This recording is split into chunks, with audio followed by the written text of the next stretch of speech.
Hey guys, Colin and Gage here from Reckless Media, and we are here to show you Pazaak, which is a game from the Star Wars universe, more specifically Knights of the Old Republic. You normally need a special deck to play this game, but we decided to make a video on how to make this game with a conventional deck of cards, one that most people have in their house.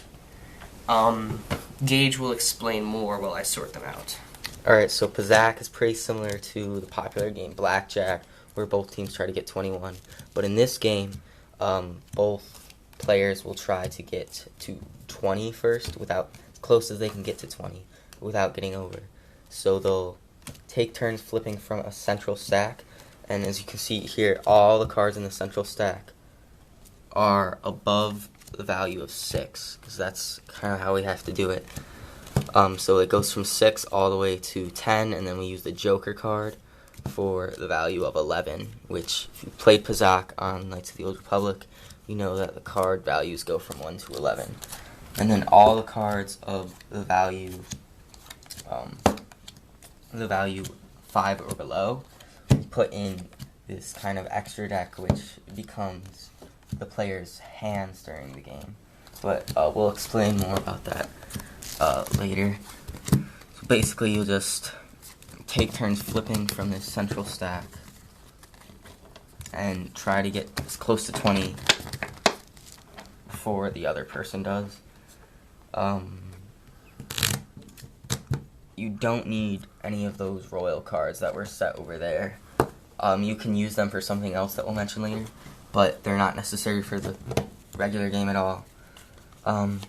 So the second stack, which I said about was the hand, usually you'll just give out 5 cards, and in the actual game you won't show the other person, but for the purpose of the video, we're going to have them all face up so you can see what's going on. And you don't really use any of the rest of the cards because the game is divided into kind of 3 increments, but you'll use the same hand the whole time and you won't get any new ones. So Colin's going to go into more depth about what the colors and the numbers mean in the hand. Okay, so in the hand, if you have a 2, that would just be a value of +2. And with a 4, you can use that, or a red color would be used to subtract from your total value. So if you had 24, you could subtract using the 4 and get 20. Usually when you play a card from your hand, if you have, say, an 8 like this, and you wanted to play a 4, you would play it upside down so that the other person wouldn't know, and you would get a bit of an advantage. And you can see how that would be a tactical advantage in the game. Aces are used as a plus or -1 in the game, no matter what color they are.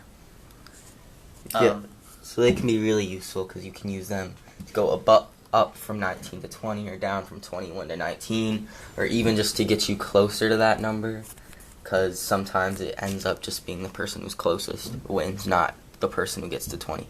So for an example of plays, so that player flipped an 8, this player flips a -6, so you have to remember this is a 1, so you subtract 5 from the face value for the red cards in the central deck. So this would be a 3, this is a 1. Their turn, it's a 5, so they get an 8 total.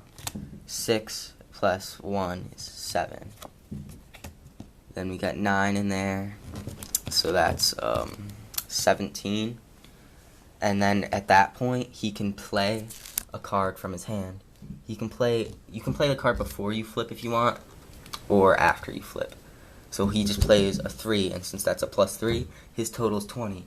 And now that it's my turn, I have to either match that, or I lose the round. So I flip, I get a Joker. And so there we go, we got 1, 6, 7, plus the Joker is 18. And since 18, I can use Colin's black 2. You can't actually do this, but say I had a black 2, +2, go up to 20. And then if both players get to 20, then the game goes on to 30, and it doesn't go past that because of the special tiebreaker rules. it would be the first person to get 30 would win instantly. The next person doesn't get a chance to match it. And if someone goes over 30 by flipping, then they lose automatically, and the other player gets the point. So basically, what we decided to use our face cards for was betting. Now, this is more of an optional thing because you can bet with whatever you want, like poker chips or Fruit Loops or, whatever. But we decided each player would get 2 kings, 2 queens, and 2 jokers, or 2 jacks, sorry. Now, the jacks would be a value of 1, the queens would be a value of 2, and the kings would be a value of 3.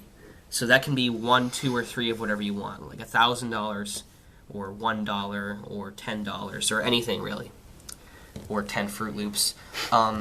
So say I wanted the ante at the beginning to be a jack. I would play a jack, and the other person would play a jack, and there's no real chance to up or change the bet during the game, so it really doesn't play any part in the game until the end when you have to pay up. Yeah. So betting isn't really necessary for the game to run, but it really adds a lot to the experience, since if you've played Knights of the Old Republic, you know that Pazaak is a casino game.